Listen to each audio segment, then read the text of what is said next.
এই জাদুবিদ্যা সত্য।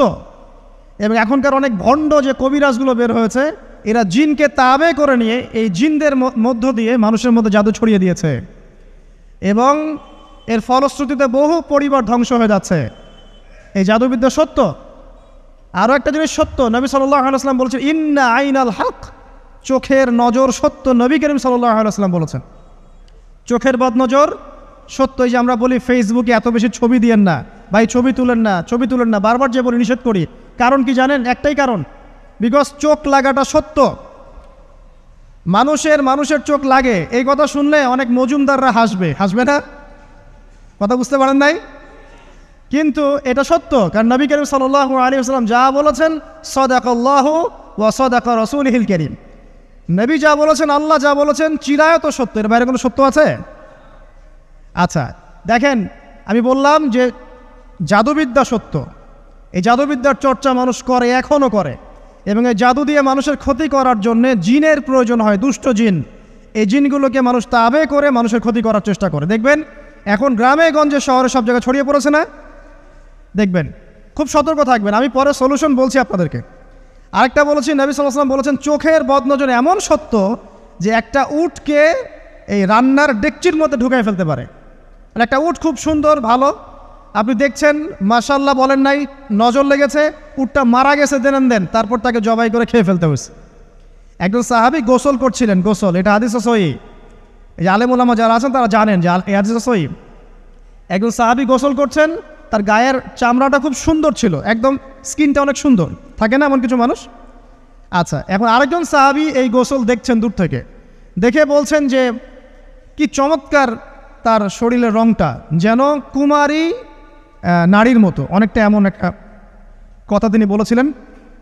সাথে সাথে এই সাহাবী অজ্ঞান হয়ে পড়ে গেছে। কোন সাহাবী? যিনি গোসল করছিলেন। এখন এটার আপনি কোনো ব্যাখ্যা দিতে পারবেন না তো, এখানে কোনো সায়েন্স দিয়ে বা মেডিকেল সায়েন্স দিয়ে আপনি কোনো ব্যাখ্যা করতে পারবেন না। একটা ব্যাখ্যা দিতে পারেন, কিন্তু কেন সেটা হলো সেটা আপনি অ্যান্সার খুঁজে পাবেন না। তো নবী সাল্লাল্লাহু আলাইহি ওয়াসাল্লামের কাছে নিয়ে যাওয়া হলো তাকে। তিনি বললেন যে এই ব্যক্তির ব্যাপারে কি কেউ ভালো মন্দ কিছু বলেছিল? তখন একজন সাহাবী বললেন হ্যাঁ, অমুকে বলেছে এর স্কিনটা অনেক সুন্দর, তো ওকে ডেকে নিয়ে আসুন। ওকে ডেকে আনা হলো। ডেকে আনার পর নবীজি তাকে অনেক শাসালেন, তোমরা তোমাদের ভাইদেরকে কি মেরে ফেলতে চাও? তখন এই সাহাবী তো অবাক, আমি আবার কখন মারতে চাইলাম ইয়া রাসূলুল্লাহ? আমি তো মারতে চাই নাই, আমি তো খালি বলেছি যে তার গায়ের রংটা অনেক সুন্দর।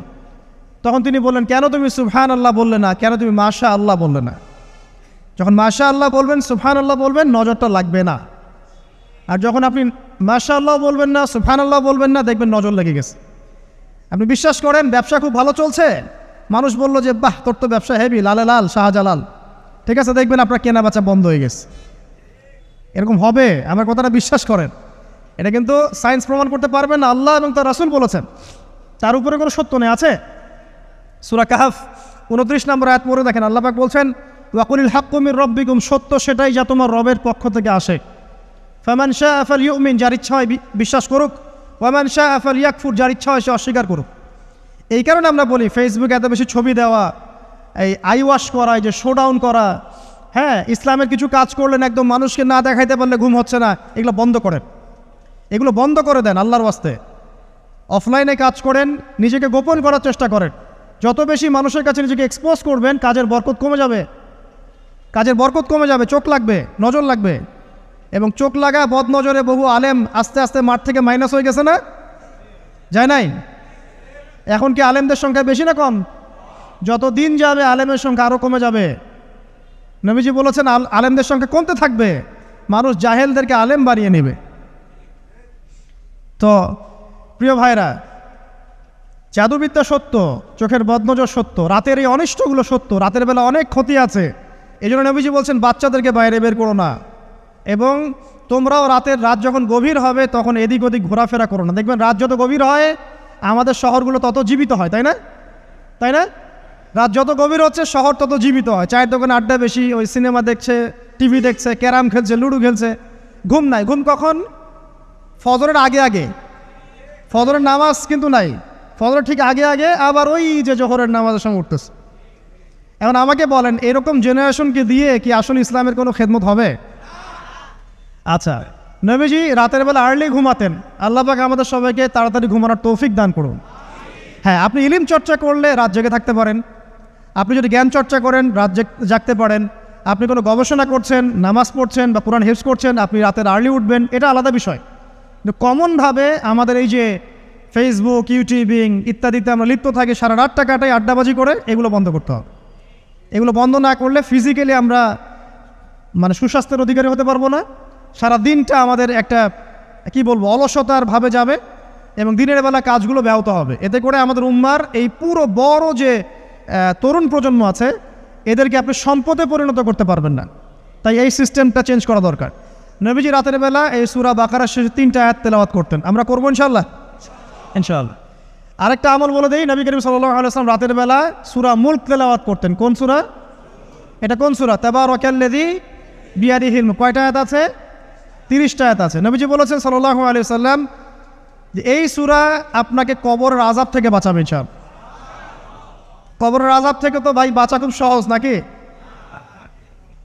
আমাদের মধ্যে এমন কেউ নাই, শোনেন, আমাদের মধ্যে এমন কেউ নাই আলেম জালেম মুফতি মুহাদ্দিস রাজনৈতিক নেতা পলিটিশিয়ান বিরোধী দল জাতি তারপরে যে সরকার দল যে আছে না কেন, কবরের শাস্তি ফেস করবে না এমন একটা মানুষ নাই, কেউ নাই পৃথিবীতে। এই যে আপনি দেখছেন ওই যে কি ইসরায়েলের প্রধানমন্ত্রী, ওই রাশিয়ার প্রধানমন্ত্রী, ওই চায়নার সভ্যতা, পশ্চিমা সভ্যতা, এমন কেউ নাই পৃথিবীতে এখন যাকে কবরের শাস্তি ভোগ করতে হবে না। আছে? সবচেয়ে লঘু শাস্তি মানে লঘু চাপ, এটা বলতে গেলে আসলে আমি ভাষা হারায় ফেলি। তারপরে বলছি আল্লাহ পাক আমাদের সবাইকে হেফাজত করুন, আমিন। একজন সাহাবীর নাম সাদ বিন মুয়াজ। কি নাম? নবী করিম সাল্লাল্লাহু আলাইহি ওয়াসাল্লামের সাথে একদম ডান হাত হয়ে যুদ্ধ করেছেন দীর্ঘদিন। বদর তিনি বীর সেনা, উহুদের বীর সেনা, ঠিক আছে। খন্দকের যুদ্ধেও বীর বিক্রমে যুদ্ধ করেছেন। তিনি আনসার সাহাবী, একদম মদিনার নেতা সাহাবী। সব সাহাবী কিন্তু একরকম নন, কেউ ছিলেন নেতৃস্থানীয় সাহাবী, তিনি ছিলেন একজন নেতৃস্থানীয় সাহাবী, ঠিক আছে। সাদ বিন মুয়াজ নবী করিম সাল্লাল্লাহু আলাইহি ওয়াসাল্লাম এত ভালোবাসতেন তাকে, এত ভালোবাসতেন যে তাকে নিজের মনে করতেন যে সাদ বিন মুয়াজ আনসাররা আমার নিজের। চারটাখানি কথা। এই সাহাবীর খন্দকের যুদ্ধে এই যে হাতের এই দিকে সম্ভবত হাতের এই রগের মধ্যে একটা তীর এসে লাগে এখানে, এবং তীরটা তিনি বের করতে গিয়ে রক্তটা ছিঁড়ে যায়। এরপর ফিনকি দিয়ে রক্ত বের হওয়া শুরু হয়। চিকিৎসা করে করে রক্ত বন্ধ করা যায় নাই, এবং এই রক্তের প্রবাহিত রক্তেই আল্লাহর ইচ্ছায় তিনি শাহাদাত বরণ করেন, তিনি ইন্তেকাল করেন। নবী করিম সাল্লাল্লাহু আলাইহি ওয়াসাল্লাম প্রচণ্ড ব্যথিত হন, মানে মনটা তার খুব নরম হয়ে যায় সাদ বিন মুয়াজ রাদিয়াল্লাহু আনহুর জন্য। তো এই সাহাবীর যখন জানাজার নামাজ পড়ানো হচ্ছে, নবীজি বলছেন 70,000 ফেরেশতা তার নামাজে অংশ নিয়েছে। আর এই সাহাবীকে যখন কবরে শোয়ানো হয়েছে, নবী করিম সাল্লাল্লাহু আলাইহি ওয়াসাল্লাম পরে জানিয়েছেন কবরের যে মৃদু চাপ, সাদ বিন মুয়াজ রাদিয়াল্লাহু আনহুর কবরেও সেই মৃদু চাপ দেওয়া হয়েছে। আমি কি বুঝাতে পারলাম ভাই? আমাদের কোনো দাম আছে এখনকার পলিটিশিয়ানদের কোনো দাম আছে? এখনকার সমাজ নেতার কোনো দাম আছে? এখনকার সুদখোরদের কোনো দাম আছে? এই ঘুষখোর দুর্নীতিবাজদের কোনো দাম আছে? আমরা যারা কাঠমোল্লা হয়ে আছি আমাদের কোনো দাম আছে? সাদ বিন মুয়াজ রাদিয়াল্লাহু আনহু যদি কবরের শাস্তি তাকে না ছাড়ে, প্রশ্নোত্তর পর্ব তাকে না ছাড়ে, আমরা পার পাবো? নবী করিম সাল্লাল্লাহু আলাইহি ওয়াসাল্লাম বলছেন সূরা মুলক তেলাওয়াত করো রাতের বেলা, ইনশাআল্লাহ সূরা মুলকের তেলাওয়াত কবরের আযাব থেকে তোমাকে বাঁচান। আর আমাদের তো ভাই কবরে সবাই সাথে যাবে না, গার্লফ্রেন্ড যাবে না, বাপ মা ভাই বোন সবাই যাবে না। একজন ব্যক্তি সুদ খাচ্ছে, জিজ্ঞাসা করে দেখেন কেন খায়, বলবে তার সন্তানের জন্য খায়, তার বউয়ের জন্য খায়, তার মা বাবাকে দেখতে হবে তাই খায়, তাই না? একজন ব্যক্তি ঘুষ খায়, বলবে আমার পরিবারের জন্য খাই।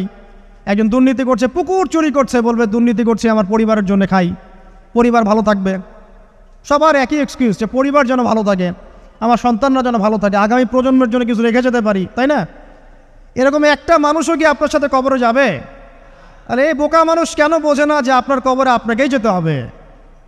তাহলে আপনি কি কারণে অন্যের কারণে নিজের পরকাল নষ্ট করছেন? অন্যের সুখের জন্য আপনি আপনার পরকাল নষ্ট করছেন। সুদ খাচ্ছেন, দিব্যি মায়ের সাথে জেনা করছেন। আপনাদের এলাকায় নাকি সুদের সমস্যা অনেক বেশি। কয়েকটা হাদিস বলে দেই, আমি ওদেরকে আক্রমণ করতে আসি নাই, আমি শুধু তাদেরকে 3টা হাদিস শোনাতে এসেছি। 1 নম্বর হাদিস শোনেন। আল্লাহর নবী মুহাম্মদ সাল্লাল্লাহু আলাইহি ওয়াসাল্লাম বলেছেন, সুদের পাপের 73টা শাখা আছে। কয়টা? কোনো হাদিসে 70টাও আছে, কোনো হাদিসে 73টা আছে। বলছেন যে সবচেয়ে নিচের শাখাটা হচ্ছে, সুদের পাপের সবচেয়ে নিচের শাখা হচ্ছে যে যেন কোনো ব্যক্তি তার মাকে রেপ করলো, তার মাকে ধর্ষণ করলো। 1 দিরহাম যে ব্যক্তি সুদ খায়, সহিহ বুখারীতে আরেকটা হাদিস এসেছে, সে যেন 36টা মেয়েকে ধর্ষণ করল। আর আমি একটা কথা বানায় বলছি না, যদি বিশ্বাস না হয় কওমি মাদ্রাসা আছে, আলেম ওলামা আছে, গিয়ে বুখারী খুলতে বলেন, পড়তে বলেন, খালি একবার পড়তে বলেন, দেখেন যদি না থাকে তাহলে আমাকে এর সাথে থাপ্পড় দিয়ে যায়। যদি না থাকে হাদিস এটা, তাহলে আমার গালে একটা থাপ্পড় দিয়ে যায়। আর যদি থাকে তাহলে আল্লাহর রাস্তায় সুদ খাওয়া ছেড়ে দেন। কোনটা করবেন? চ্যালেঞ্জ করবেন? নবীজি বলেছেন, 1টা দিরহাম যে ব্যক্তি সুদ খায়, দিরহাম মানে কি? রৌপ্য মুদ্রা। এটা এখন দেখতে পারবেন না, জাদুঘরে আছে।